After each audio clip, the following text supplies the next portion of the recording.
Say it again, Ken. I never buy a woman a watch. Because there's a clock on the stove. I meant these other women be milking these. But I always wondered why on Mother's Day would you never buy a mother a watch? Oh, there's a clock on the stove. Okay, my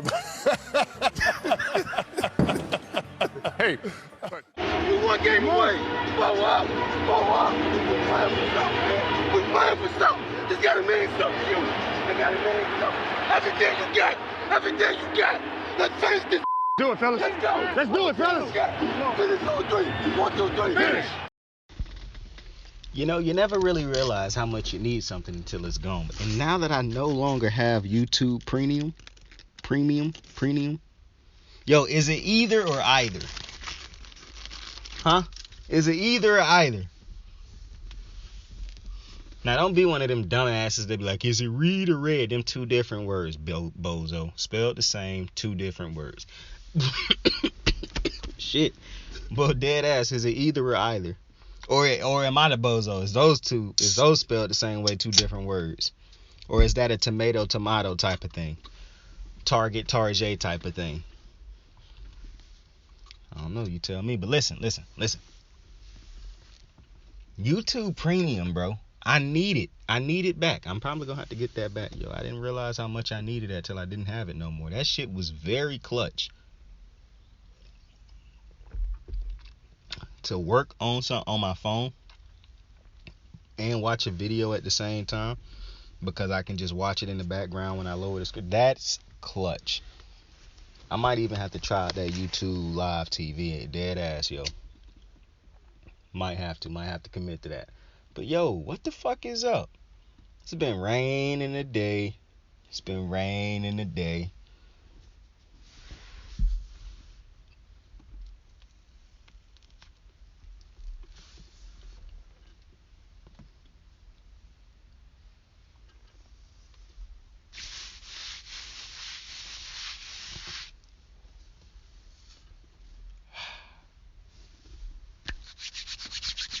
Long silence right there, but it was only because I had to take a hit. But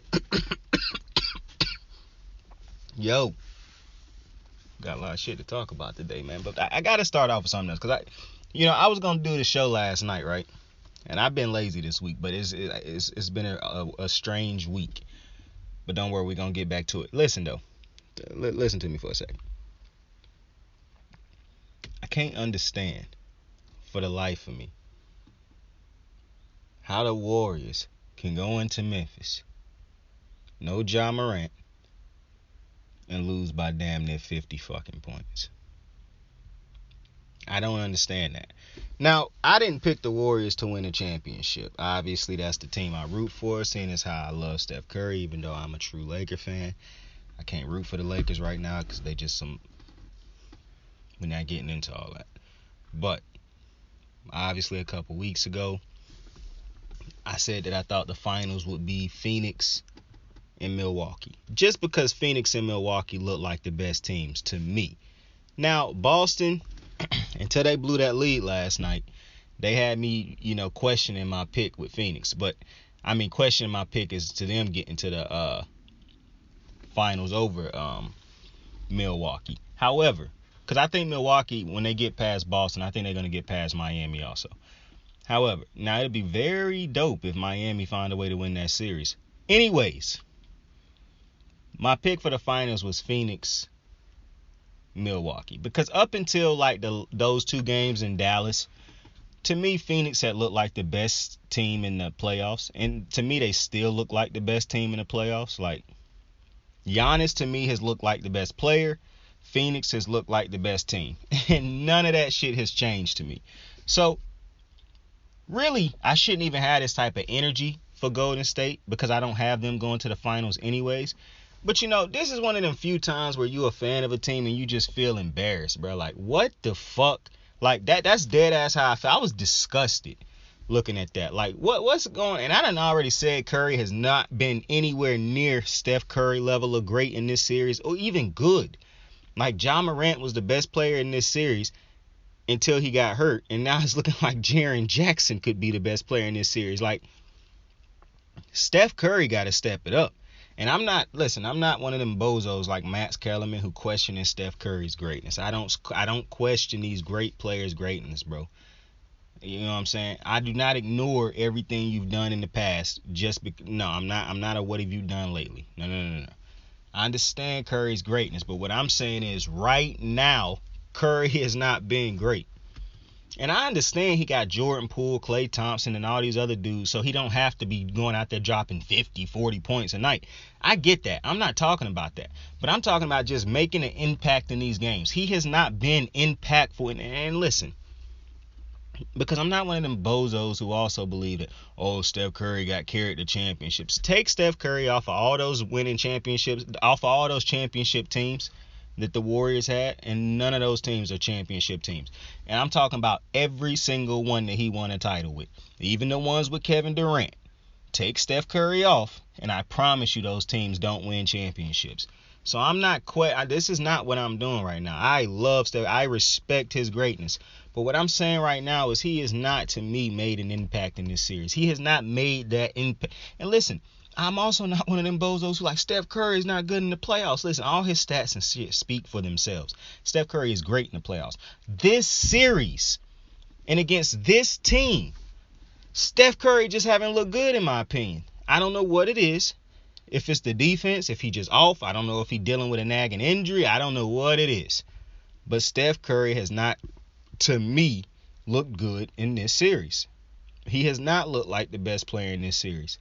And when you go out there and as a competitor, I don't know how you go to sleep at night the same night that you get waxed like that. Like they got their asses waxed by a Memphis team that does not have Ja Morant. Mind you, this Memphis team without Ja Morant has looked better than the Warriors both games without Ja Morant. They just did dumb shit at the end of the first game without Ja. And this is what's wild while I've been watching this series. Because when I was watching this series, I picked Golden State to win this in 7. But see, that's what my initial thing was. I thought Golden State was going to win in 7, right? But then I saw Memphis struggle against Minnesota, realizing that, they probably should have lost this series against Minnesota. But I realized that was because Minnesota have a legit big man in Cat. And if Cat had just played like a big man throughout the majority of the series, they probably win that series. And the fact that they just did a lot of bozo shit, but that's because they were a young team. Well, they not really a young team in the sense that, like, because Cat and them boys done been around for a while, excluding Anthony Edwards. But they haven't been to the playoffs and played in big games. You know what I'm saying? So they was young in that aspect. Coming into this, but after that series, I was like, okay, well, here the problem. Golden State, what made me change it from Golden State in 7 to Golden State in I think I changed it from 7 to Golden State in 6, was because I was like, even though I think Memphis is a great team, this is just bad how they close out games. Like, they did shit that could have lost them games against Minnesota, but Minnesota just happened to be worse. And then I saw how Golden State was closing out some of these first couple games and how they was close in the game in Memphis. And I'm like, okay, yeah, this might end up being a 5-6 game series. But as I'm watching these games, I don't think that because I thought Memphis was a worse team. I'm thinking that because I'm like, Memphis is atrocious down the stretch. Like, it's crazy because Boston is bad down the stretch in some of these games. I'm going to get to them in a second. But I was like, Memphis do a lot of stupid shit down the stretch. And that really be discouraging me because I was like, they would have learned after that Minnesota series, like, we can't do certain shit down the stretch. Like, but they still do stupid shit down the stretch. So I'm like, Golden State going to win this just off the simple fact. They might not look like the better team, but they bet the better team in the most important moments of the game when the game is tight. But now you got Memphis who go out there and wax their ass without Ja Morant by They was up by 50 fucking points at some point in this time in this game. But I probably blinked and it was up 60 at some point in time and just don't remember it. When you get waxed like this, without Ja Morant on the floor, bruh, how do you even go home and sleep at night? Like, how did that? Now, I understand that people go, they billionaires, so blah, blah, blah, they billionaires. But as a competitor, though, how is that okay? Like, how is that cool? Like, how can you look at your fans and be because I'm the type of motherfucker who I can't even say, oh, well, we'll get him next game. We one game away from closing the series out. This don't change nothing. No, bro. Now, granted, a championship team won't let this type of loss kill them. Because if you do dwell on this type of loss, that could fuck you all up. So obviously I understand that. But I'm talking about just like if Golden State don't come out next game and smack Memphis, Golden State might get swept against the Suns. Like, I already thought the Suns was a better team than Golden State, and I think CP3 and Devin Booker is playing like two people possessed. I think what fucked them up is the referees was like, nah, we ain't letting y'all sweep the Mavericks. And it's pretty wild because, you know, Luka Doncic, he has no love lost for them motherfucking refs, man. So it's actually pretty wild. But if Memphis go out there and compete next game, and God forbid these motherfuckers push it to a game 7. If they go to a game 7, I'm picking Memphis to win it.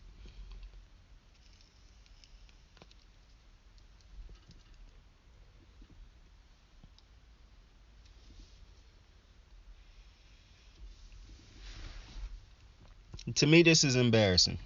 But it's very few times where I root for a team, like I said, where I'm like, man, I'm embarrassed to be a fan of this team.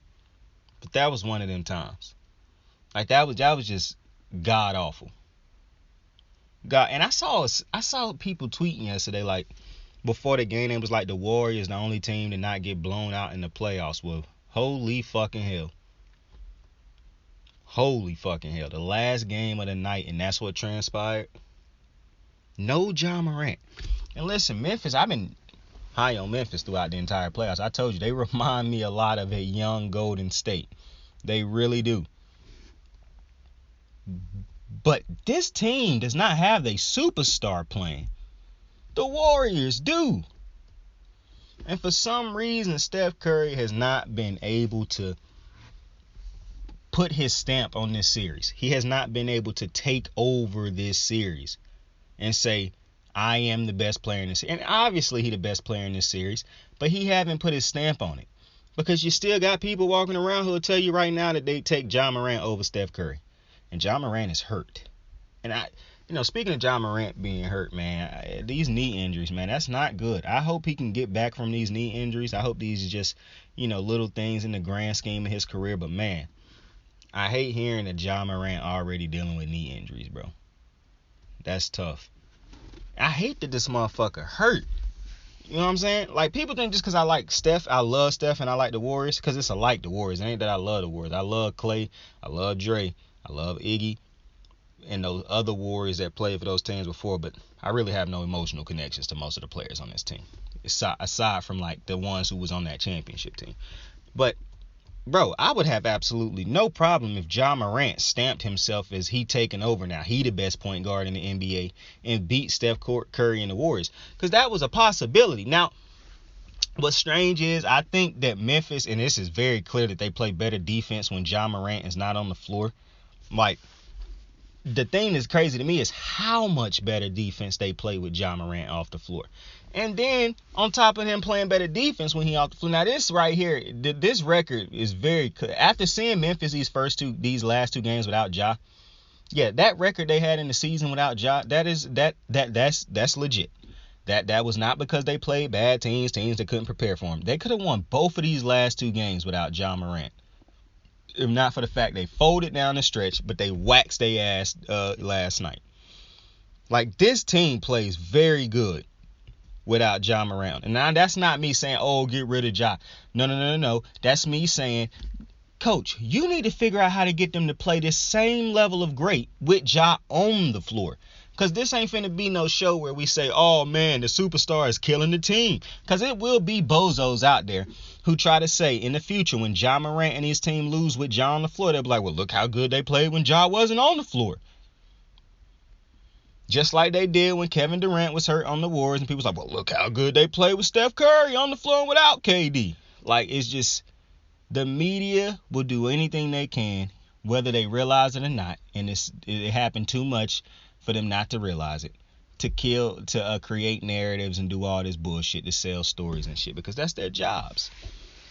As ignorant as it may be, that's their jobs. But I really wish that Ja Morant could have played this series, because I think this could have went 7 if Ja played.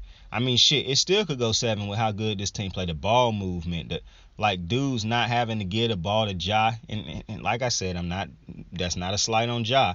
It's just the natural effect of you play with great players and they play great when, like, because Desmond Baines has been bad in this series. As has Brandon, not Clark. He haven't been as great as he was in that last series, but nobody who played really up in the last series has been playing up in this series as much. It been Ja really carrying the load with his big games. However, last night, all of these dudes played exactly, and the other night, they played how they was played in that first series, basically. Everybody stepped, and maybe it's because they knew Ja's not going to be here. We don't have Ja. We got to step up. And I don't think that was them saying, like, oh, we don't got to pass the ball to Ja, so we going to shine tonight. No. That was them saying, okay, so we don't have that 30, 40-point guy tonight. We don't have our best player tonight. We got to step up and take over. We don't have to individually pick up Ja's 30-plus points. I can pick up 10 of his points, or 5 of his points, or 6 of his points. You can pick up 7 of his points. You can pick up a couple of, you know what I'm saying? And so that improved them. That improved their games. They knew what the mission was. They readjusted without him. And to me, that just speaks to how great of a coach that they have and how great the culture is in that team right now and how great the players are to be able to do what they went out there and did. Like, straight up. That's why I keep telling the fucking Memphis Grizzlies, bro, remind me so much of Golden State when Golden State was on the come up, becoming a dynasty. Like, Memphis can be that team. The thing is, they have to have Ja Morant stay healthy. They have to have, I think they're going to have to eventually sign some better bench players off of the bench, because you can't keep going with this short rotation that they got, because they got a good starting line. And, you know, the only dudes they really have coming off the bench is like Tyus Jones, like dudes who actually provide for them off of the bench. And as good as Tyus Jones is, I still think you could even get better in that area. And he done been great in these first 2 games without Ja. But I just, as coming in as they started, but I just, matter of fact, no. You should keep Tyus. Tyus is a great backup to have. But, you know, Memphis to me is just like, Desmond Baines would be a unbelievable 3 because he is a great catch and shooter. If they could find a way to trade or bring over, because I don't know if they could convince somebody to come over, but if these motherfuckers could find a way to get, like, and I keep saying this dude's name first every time, but it's this type of player, a Paul George type of 2. Oh, man. Or, bro, you don't even need a Paul George type of 2. You get yourself a Klay Thompson type of 2. Just a straight up sniper. To me, Memphis could be a title. To me, Memphis might go into the season next year as like top 5 in, you know, title contention or title odds. Because to me, I don't know, bro, when I watch this Memphis team, not one time have I seen Memphis to me look like they have just been a bad team or like, oh, this team don't belong. Like, Golden State last night was embarrassing. I haven't seen a game yet where Memphis looked embarrassing, where this was like, oh, Memphis fans should be proud of this fucking team. You know how they used to call this the grindhouse? Yo, this fucking team, that you can still call it the grindhouse, but I mean, this fucking team, man. I love this Memphis team, man. This is, to me, the best iteration of a Memphis team I've ever seen. And I remember those Memphis teams with Debo, with Mark, and all those other, Tony Allen. I remember all those teams.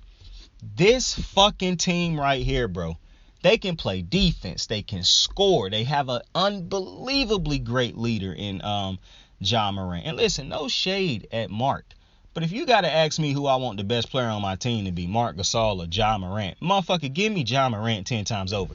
Very interesting that these Memphis played this great, because my brother basically sent out a legendary tweet, and if he was had a blue check beside his name, he had 1,000, over 50 fucking thousand likes and retweets on this tweet. Motherfucker tweeted last night. He was like, them boys started. He said once Ja Morant ain't out there twerking on the court no more, they started. Man, I'm gonna put the tweet up, bro. I can't believe I forgot that tweet like that, bro. Cause that tweet been in my head all day since I saw it last night. I was like, yo, this a generational tweet, yo. Motherfuckers like them boys ran it up once Ja wasn't out there twerking no more. Like, yo, I was like, dead ass, this, I hate that I ain't the one who tweeted this shit. Like, that was a generational tweet. Generational dub. Unbelievable tweet. But Memphis is just ultra impressive to me. Like, this is a impressive fucking team. And I'm not trying to hop on the bandwagon or nothing like that, but if you've been listening to me all season, you know how much I love Ja and whatnot. I do prefer Ja not to be twerking on the court like my mans was talking about, but aside from the twerking on the court, I love it. Got a bit of a hypocritical homeboy who every time Steph Curry says anything, he don't like it. I think he expect Curry to just shut up and never say anything. I think he wants Curry to shut up and dribble. That's almost where I'm at. Because whether Curry respond to somebody, initiate it don't matter, bro. He gonna have a problem with it. And I see that now. Because you can't cheer for Ja Morant but then say, oh, Curry got the nerve to open his mouth. Bro, Curry is a 3-time champion, 2-time MVP, unanimous MVP. One of the greatest point guards to ever play the game, in my opinion, the greatest. A lot of people say he the second greatest behind Magic. He will finish as one of the 10 greatest players to ever play the game. He got y'all thinking Kevin Durant is one of the greatest to ever play the game. Like, stop it. Stop it, bro. I understand not liking Steph Curry, but I continue to say it. Switch Steph Curry's career and all his accomplishments with your favorite player, and you would be damn happy and be raving that your favorite player is the greatest at whichever position they play with the resume that Steph Curry has. Like, it makes no sense. Every time you say something about Steph Curry, you just got to acknowledge that it might just be hate. And like I said, I'm very constructive when it comes to him. Like I said, this motherfucker has not been the best player in this fucking series. And even without Ja, he ain't looked like it. But now listen, I give him credit. He did have a good fourth quarter the other night. But why do it take the Warriors so long to get going in this series? Like, I do not understand that. And that's why I'm saying, like, if Memphis had Ja, dead ass, bro, I think Memphis would win this series in 7. Like, I know how the series was looking with Ja, and I know how it looked without Ja. So it really don't make too much sense in some people's minds. But at the end of the day, as great as Memphis looked without Ja, you need Ja Morant. Because Ja Morant could close out that game they lost without him the other night. As great as they played throughout the entirety of that game, Ja Morant is that dude you want with the last 2 minutes of the clock trying to preserve a lead for you. That the series, what, they would be up 3-1 right now, or 3-2 right now. Like, so I understand that you could be, oh, well, look how good they play without Ja. Yeah, I understand that. But they still need Ja Morant. And if they had him, I really think they could win this series. Based off the fact that Curry just don't look like the best. Bro, the majority of this series, you could make an argument Jaren Jackson done been the second best player in this series. You could make an argument that he done been the second best player in this series. And I would not argue with you. You could make an argument Curry haven't even been one of the... You can't make an argument he haven't been one of the 5 best players in the series. But you could make an argument he done been probably the 5th or 4th best player in this series. Dead ass. And I don't know if it's Curry getting older, so he don't want to go inside that much, or he not taking as much. Because I'm gonna be honest, I don't have a problem looking at his stat sheet and seeing that he took 10 fucking 3-pointers, and that was over the majority of his shot. I could care less about that. You do what you do. Rely on what made you great. Ja Morant, if I look at a stat sheet and Ja Morant done took 10 3-pointers, probably gonna be a little bit irritated if he ain't like 8 for 10, because that's not Ja's game. So I understand that, but as some people would say, well, Ja Morant should still learn to shoot the ball a little bit. And obviously this is about to sound very ignorant, because Steph Curry is great inside. I just think maybe he should depend on that a little bit more, just so he could get more calls. I just think because he don't rely on his inside game as much as, as great as he is at finishing and whatnot, because people see him as a 3-point shooter, I don't think he get the calls that a Ja Morant get, because Ja Morant is known for getting inside and getting calls and finishing. You know what I'm saying? So I just think he should probably, just like people would say, oh, well, Ja got to, focus on shooting the 3-ball and shooting shot. Well, I think it's fair to say that Steph Curry could, do more with his inside game. You know what I'm saying? I ain't saying the entire game Steph Curry should be trying to get to the rack all game, because that's not his game. You devalue him as a player if he ain't allowed to just launch from downtown. Just like if Ja Morant is only shooting threes, then I'm devaluing him as a player. Like, I'm lowering his, what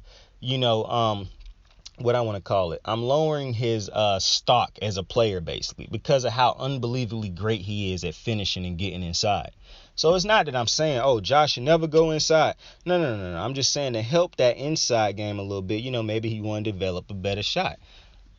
Which to me, Ja is already doing. Now, listen, I also understand Curry is not, 31, 29, 28 Steph Curry no more. I get that. But I just, to me, this is being critical, of fairly being critical. He got to step it up. You know what I'm saying? I don't think this is hating. He just got to step it up. I don't think Curry done been one of the best players in the series. And listen, he done had a high point games and shit. And I'm not, but to me, some of his points in these games done felt, what's the, Shannon call it? Empty calories.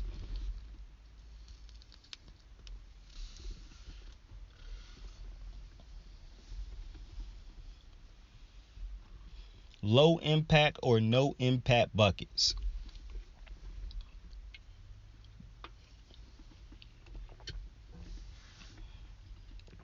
And I think if Steph Curry was being honest, he'd tell us like, yo, I got to be better in this series. Straight up, I'm looking at too many of these games where he going into the fourth quarter with barely even hitting 20 points. And I'm like, what? This team operate off of a great system, yeah, but you still got to be Steph Curry, my guy. And listen, I get it. I get it. It's very hard for Steph Curry to go out there and, drop you.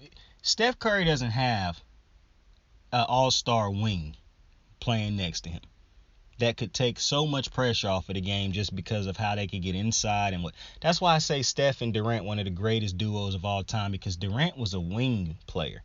He had size on him and could do what he did to go along with Steph Curry. That's why I tell people, if Steph Curry played with LeBron James, that would be the greatest duo to ever exist, because of what LeBron and Steph Curry could do together. Steph Curry right now don't really have a legit wing player. Nobody is scared of Andrew Wiggins. Andrew Wiggins is also somebody who you cannot rely on a game-to-game basis to be great. Even though he was an all-star this year, respect to Andrew Wiggins. This is why I've been saying, and this is, listen, Jordan Poole, unbelievable player. He going to get better and better as he play. And I don't think you should trade Jordan Poole. But I do think you could make a package to bring over a better player, or you got to make a run to bring in. That's why I thought it was so important for them to go get Ben Simmons. Because no, Ben Simmons can't shoot, but the Warriors would understand he can't shoot, and that's not how they would be using him. Draymond can't shoot, and they don't have Draymond just, out there launching and shit.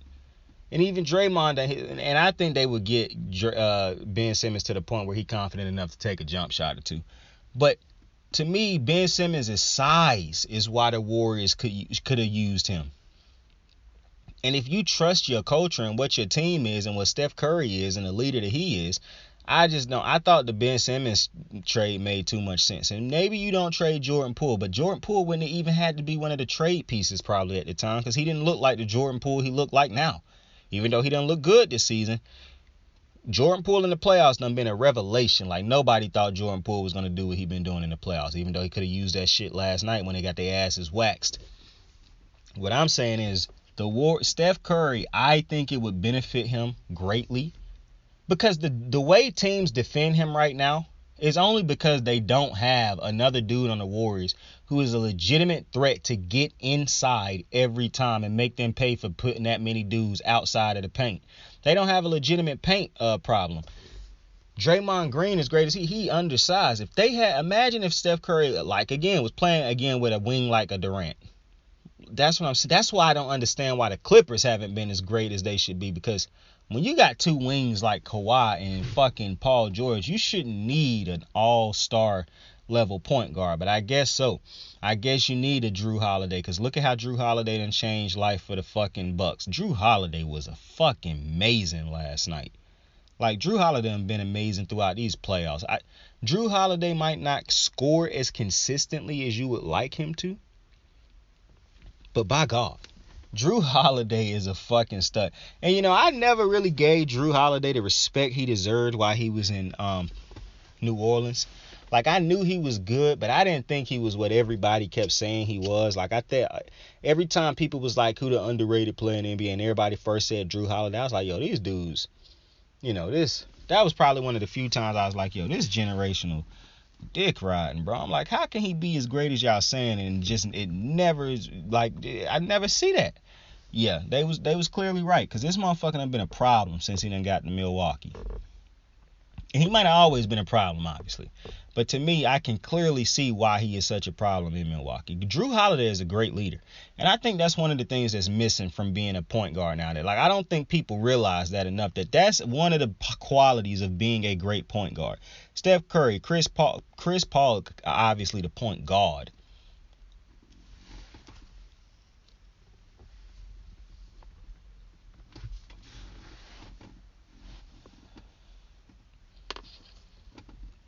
But you look at how they able to lead. You look at how they able to run the offense. Jrue Holiday did something last night that was so dope to me. And obviously players do this shit all the time. But Jrue Holiday was coming up the court, right? And he saw Wesley Matthews in the corner with his defenders and how the defense was pushed kind of like towards the center of that, but the paint. He see Wesley Matthews kind of looking at him, but still in his, not Wesley Matthews. He see the defender on Wesley looking at him, but still staying on Wesley. But just being, making sure he close enough to help, or he looking at the ball so he know to help when to help. Jrue Holiday recognized that, and because of how the offense is set and how the defense is looking, he instantly drive in on the Celtics, and he drive to that side. He could have drove straight in or anything, and it wouldn't have affected Wesley Matthews' man. He drove directly, he cut basically diagonally across the court to drive it towards that gap with Wesley Matthews' defender, to kind of draw Wesley's defender in. And the reason I know that's what he was doing is because he didn't even turn as if he was going to the basket. Obviously, because you're not a point guard, people would probably think, oh, it's a point guard, so he going, nah, but this motherfucker knew that's what this dude would think. And it kind of almost as if it all worked out the exact way he saw it playing out in his head. And that's what make you a point guard. Because as soon as Wesley Matthews' man came over to try to help, which it wasn't even needed, because Jrue Holiday, you did exactly what he wanted to do. This entire play he drew up in his head was to get Wesley this open three, and you did exactly. He had no intentions of scoring this basketball. Scoring the basketball would have been his afterthought if you didn't come help. But because he knew you was going to be gullible enough to help pre-play, you did exactly what he wanted to do, what he wanted you to do. He hit Wesley for an open three. Wesley drained it. The fucking brilliance of Jrue Holiday as an on-the-court coach, basically, like a Draymond Green, Steve Curry, Steph Curry, Chris Paul, the point guard. Like, this shit is what make playoff basketball, or what make basketball of being a point guard so dope. Because that play right there is what, to me, was like, yeah, this motherfucker Jrue Holiday is a point guard. He the captain. He's a problem. Giannis might be the best player on this team, but boy, this shit operate because of how great Jrue Holiday is as a point guard and as a leader, as a play setter, as a tone setter, as a dude that get the ship under control. He hit big shots for him. Like, yo, Jrue Holiday in Milwaukee, to me, just done giving me a whole new look on Jrue Holiday. Like, dead ass, he is the most underrated player in my eyes, probably of my lifetime, after how good this man done looked in Milwaukee. Like, this dude don't get enough credit. And when I realize how unbelievably great he is in Milwaukee, to me, that just make AD look even worse. But I ain't here to talk about AD. But shout out to Jrue Holiday, because I was so wrong about Jrue Holiday. Jrue Holiday is indeed one of the better point guards I've seen, and that motherfucker is a problem. I don't know if Milwaukee wins a championship without him. I mean, he had big moments last year, and he doing it again this year. Boston win that game, if not how stupid they was down the stretch. Two turnovers by Marcus Smart in like 54 seconds to end the game. You got bad shot selection. I thought they was missing Al Horford on open cuts when he was wide open cutting to the basket. You got Jason Tatum who missed a free throw at the end of the game. They had a stretch where they couldn't even get Tatum the ball when he was going off early in that fourth quarter. Like, a lot of mistakes down the stretch to me by the Celtics. Bad shot selections, not being able to hit shots down the stretch.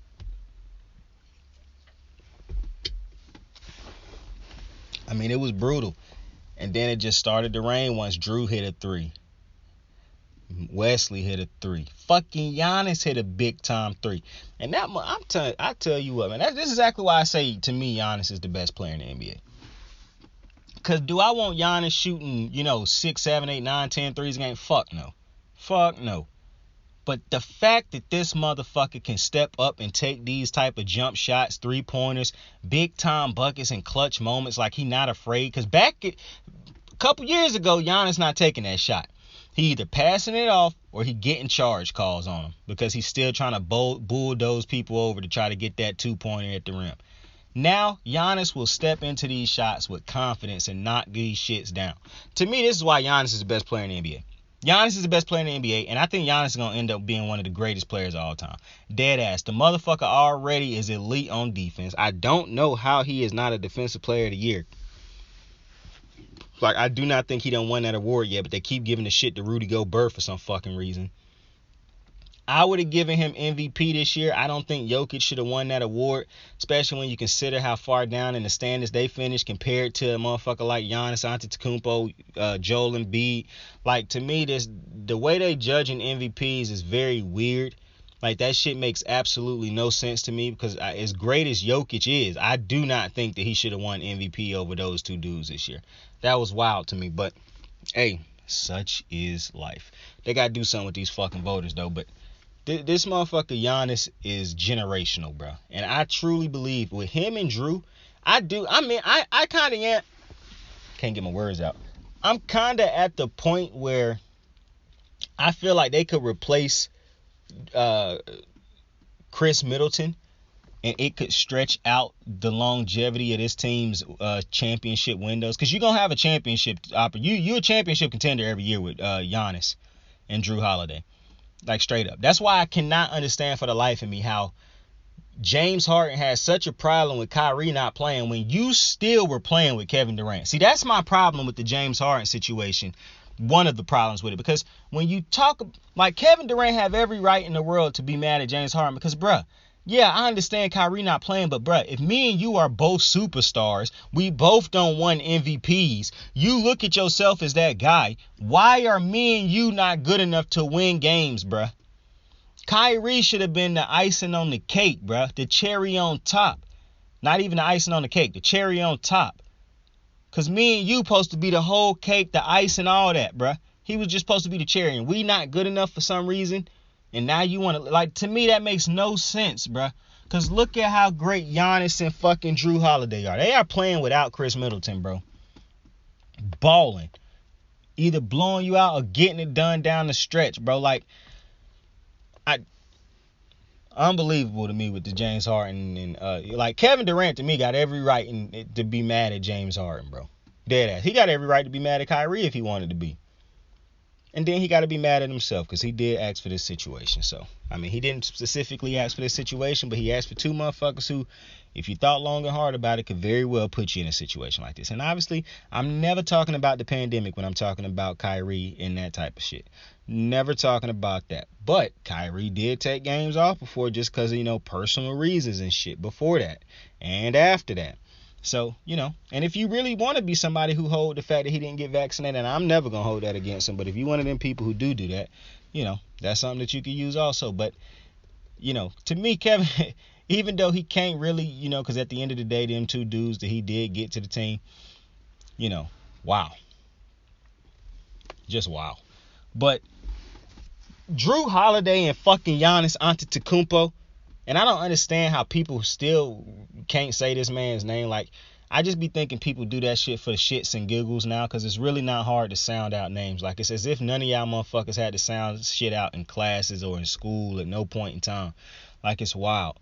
Giannis Antetokounmpo And if I'm saying that wrong, that's far closer than what the fuck y'all saying. And if I hear him say his name properly, I almost guarantee you I could replicate how to sound out his name the way he said it. Like, it ain't that hard.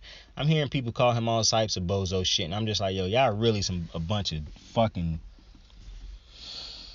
But anyways, the fact that, bro, Jrue Holiday's great. Like, I don't think y'all understand. Jrue Holiday, the way I was underrating that man, Jrue Holiday was like a 2. If I'm rating somebody on I don't really like rate motherfuckers, but if I'm thinking of his greatness on a scale from 1 to 10, he was like a 3 or a 2 in my opinion.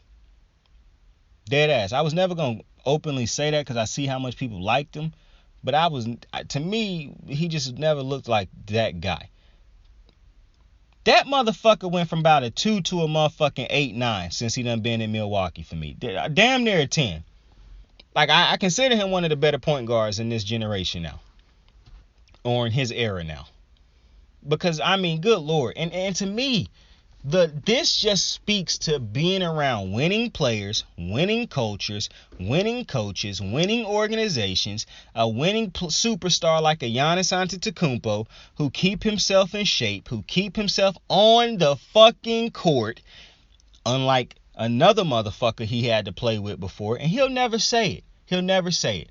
But these is Jrue Holiday's greatest years, bro. And I'm so happy that I get to see how great he is now. And I realize this helps me realize now. You know, this type of situation helps me realize how unbelievably bad it can be in a situation for a player. Like how a situation can be so bad. How bad a situation can restrict some players' greatness, bro. And how great players can look in the situation. Like that's all this situation do for me. Because now I realize how bad the Pelicans were to make me think that low of Jrue Holiday. Because that was goofy behavior on my part. But it was also goofy behavior on my part presented to me by a goofy-ass organization in the New Orleans Pelicans. And that's why I hated that my boy Brandon Ingram on this fucking team. But maybe he the key. Because even these sorry motherfuckers can't make this motherfucker look bad. I look like an absolute problem. I hate that the Lakers got rid of this motherfucker, bro. Like, that still bothers me to this day. For a motherfucker like AD, man, who clearly not a Giannis Antetokounmpo type of player. Because if he was, Jrue Holiday would have had him helping him win championships too. If he is the type of player that people think he is. Because motherfuckers talk about AD like he is Giannis, bro. Top 5 player. Motherfuckers was calling him the best player on year-to-year basis. He did not lead the Lakers to that COVID championship, bro. LeBron still did. Giannis Antetokounmpo was the driving force behind his team coming back and beating the Phoenix Suns. Phoenix went up, 2-0 and didn't win another fucking game in that series. Because of Giannis Antetokounmpo, because of the Bucks and all that, obviously. But the driving force behind those dubs, Giannis Antetokounmpo. So I'm at a loss as to how people can keep thinking AD is as great as people keep saying this motherfucker is. But that's just me. Because I'm the same motherfucker who don't think you could really trade nothing too much to get nothing back for AD, really. Like, because of how injury prone he is. Like, that's just me personally. But hey, I'm just saying. And people be like, well, he won a championship outside of Pelicans too. Yeah. If you want to call that championship, they won a championship, a legit one. Hey, cool. All I know is Jrue Holiday's championship he won with Milwaukee, they was going into Milwaukee, into other stadiums, and having to win on the road in other cities and shit. They wasn't restricted to a fucking Disney World gym. That's all I'm saying. They wasn't at the Sportsplex down the street from your crib. They was in actual other cities playing on sold out arenas and shit. That's all I'm saying. That's my piece. But yo, Boston, what are we doing? What are we doing? Yeah, you can't keep saying Boston is young, bro. You got to be able to close out games like this. And the whole time I was watching that game, I was thinking to myself, and this was a rare night where I watched 2 games. I was thinking to myself, Boston is gonna blow this series. Like, this game. I literally kept thinking to myself, like, Boston is going to blow this game somehow. It's too much time. It's too much time. And I kept thinking to myself, how can Giannis get them back in the game? But slowly, just Mike Budenholzer, bro. Shout out to Mike, man. But shout out to Bud. That motherfucker is a coach, boy. He is a fucking coach. And shout out to Al Horford. I mean, Al Horford, man, he had his moments in that previous game. Shout out to him. Respect to Al Horford. The backwards Kobe numbers. Shout out Kobe too, obviously.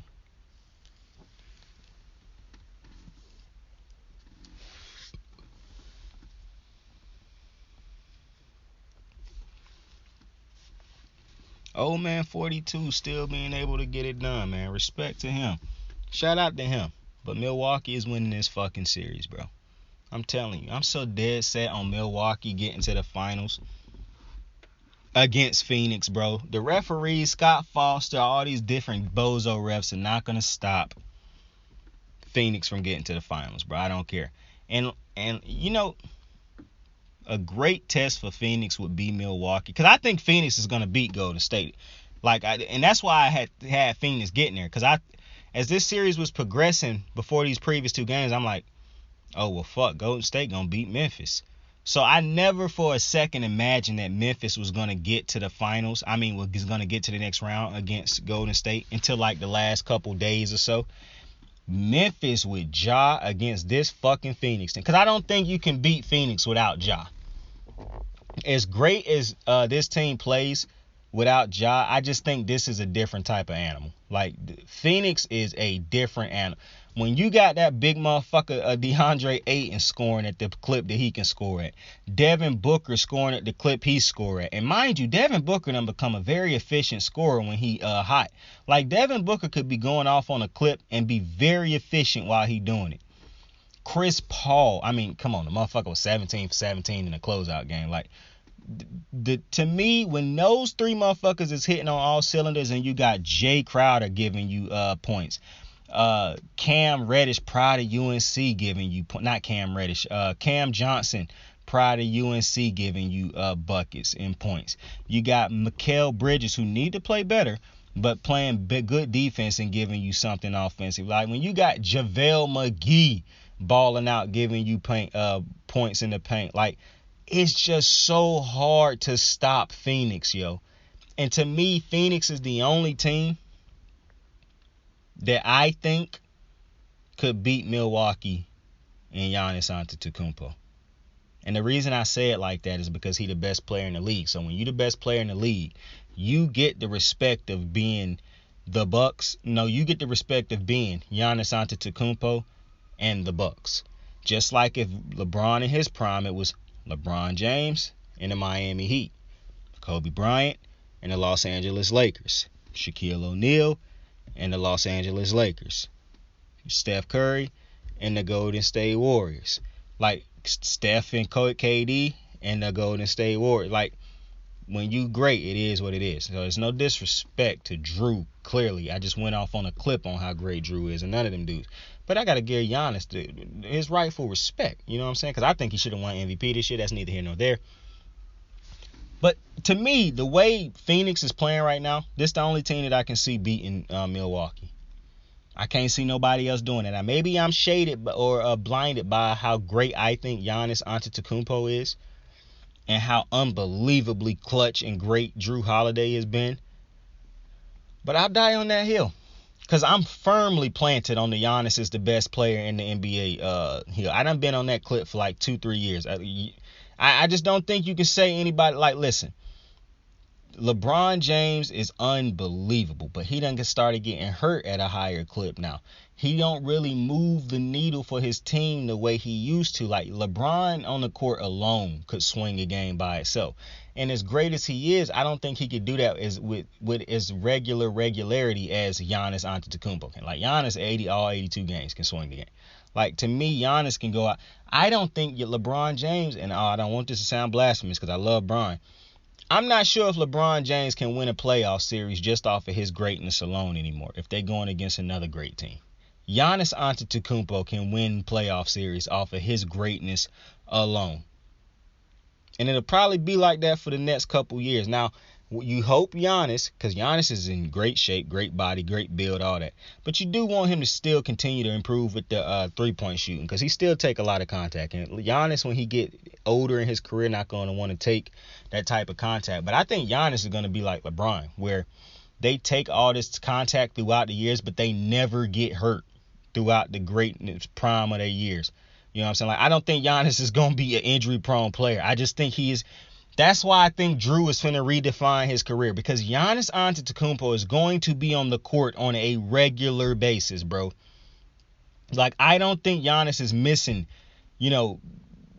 crazy amounts of games. I think he's going to be just like LeBron was through his streak of going to the finals every fucking year.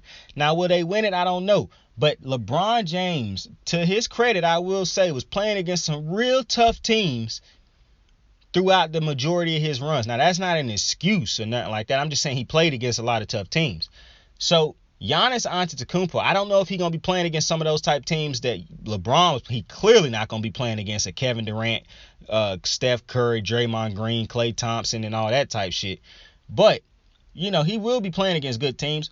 Will they be as great as some of those teams that LeBron played? Don't know.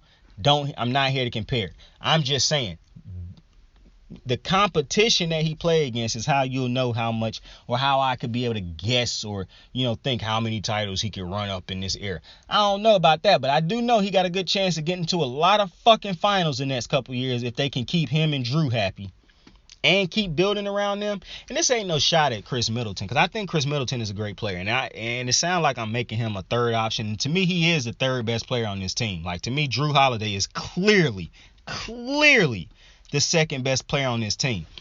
But if this fucking team could get, like, Bobby Portis is a good player, I think they could find a better role player than Bobby Portis, just to be honest with you. I think he got great energy and all that, but they are at a stage where they don't need energy players where it's like, oh, they can get the crap. No, they need productive bench players who can be energy players and produce, like a PJ Tucker, who play great defense, can kill you from that corner three, and is a spark plug. You know what I'm saying? Like, that's the type of... Bobby Portis ain't no defender. He iffy with the three-pointers here and there, and he can rebound here and there, but I just don't think he provide for you what P.J. Tucker provide for you. To me, those are the type... And look, P.J. Tucker was who they had when they won that championship. It's a perfect comparison in my mind. But to me, those are the type of players that they going to have to start hitting on, especially if you keep Chris Middleton. Because, listen, it'll still probably be very difficult to get somebody to go to Milwaukee. So why not just keep Chris Middleton in Milwaukee and just build all around him? Because at the end of the day, if Jrue and Giannis do what they supposed to do, you could have Chris Middleton being your third best dude who killing you from the mid-range, hit threes here and there. Or even if he have an off night, you could have players on your teams like J.J. Redick type players who could give you those threes. Like, it's different things that you can do with players like veterans and, older players, or players who, go around the league because they specialists at things, who you could get to come to Milwaukee and play with fucking Giannis Antetokounmpo. There's no way that's an impossible feat at this point to me anymore. Because to me, Milwaukee, yeah, I understand people might say, oh, nothing to do in Milwaukee. I get that. But it's players in this league who I think you could get to come to Milwaukee and continue this team is great. Because this team going to be good for a long fucking time with Giannis, man. Dead ass. Giannis is so fucking great to me, bro. Like, this is going to be a great team for a long fucking time. And the difference is, this motherfucker already done stayed once. I'm almost certain he can stay twice. If that motherfucker continue to stay and it's not like a LeBron James situation, you have no excuses. All you have to do is keep putting great things around this man. That's it. Because Giannis, I ain't even going to even try to fathom the thought of this man not living up to his hype or his contract or his stardom. Nah, this motherfucker gonna work. I already know Giannis don't give off no type of vibes of a motherfucker that's not gonna work. So I'm bro. Giannis is that fucking guy, bro. You know what I want to see after Giannis and the Suns get back? If somehow they do it, I would love to see Giannis and the Bucks take on Ja Morant and the Grizzlies in the finals, because that'd be a very interesting matchup on Ja Morant and Jrue Holiday, because Jrue Holiday would be the dude guarding Ja Morant for the majority of that game, unless Ja Morant was giving Jrue Holiday work, which is very hard for me to see nowadays, because Jrue Holiday is as solid as he is offensively. That motherfucker is even more solid defensively, bro. Like, I can't stop. I didn't know that this episode was gonna be talking like raving about Jrue Holiday. But damn it, I ain't mad at it. Because I'm telling you, he deserve it, bro. He deserve it. And I just don't see him getting torched by Ja Morant just because of how unbelievably... See, it's one thing when you're a defender like Steph Curry, right, where you're not naturally a great defender, but you work hard on defense. But then you're a defender like Jrue Holiday, Chris Paul. You are naturally a great defender. Not only are you naturally great, you mentally and physically are smart on the defense and capable on defense. That makes it completely different because he'll play Jrue. I mean, Jrue will play Ja completely different than how, say, the Warriors might play him. You know what I'm saying? Now, maybe Draymond Green will play him a little bit different than most people, or Andre Iguodala in his prime years or his, his better years would have played him different. But Jrue Holiday will be a very interesting match. And if any point in time it feel like he's starting to torch up Jrue, which I just can't see happening, you got Giannis and Chris Middleton. And you got Grayson Allen, who is I don't think he played great defense, but he is a pest on defense, much like a Patrick Beverley. Could you imagine if the fucking Bucks could find a way to get Pat Bev over there? Oh, man. That type of motherfucker. I would love to see Pat Bev with the Warriors or with the Bucks. Because if the Warriors had a motherfucker like Pat Bev, what happened last night don't happen. At least it don't happen quietly. It don't feel like they just go out on that. Pat Bev causing a fuss. Like, I'm bothered by what happened last night with Golden State. But listen, I appreciate y'all for joining me on another episode of Kicking It with Saint. Tell somebody you fuck with them. Tell somebody you love them. Saint out. I could drop 1,000,000 songs, but they never gon' understand us. Soapbox sermons for niggas never giving chances. Fight our whole lives to get these weak ass advances. Work twice as hard for the shit that they getting handed. And this ain't even nothing we chose, nigga, we branded. Still can't tell why all of these niggas mad at me. I'm trying to get 100 so I can put my team on salary. Give it all to the art, man, I turn my life to a gallery. Man, damn, what a fucked up masterpiece. 1,100 shots and I swear, man, I felt them all. If we ain't even good on our blocks, man, who can we call? Pre-decline state of mind, we broke crabs in the barrel. Got us fighting our folk, man, this shit just a life of peril.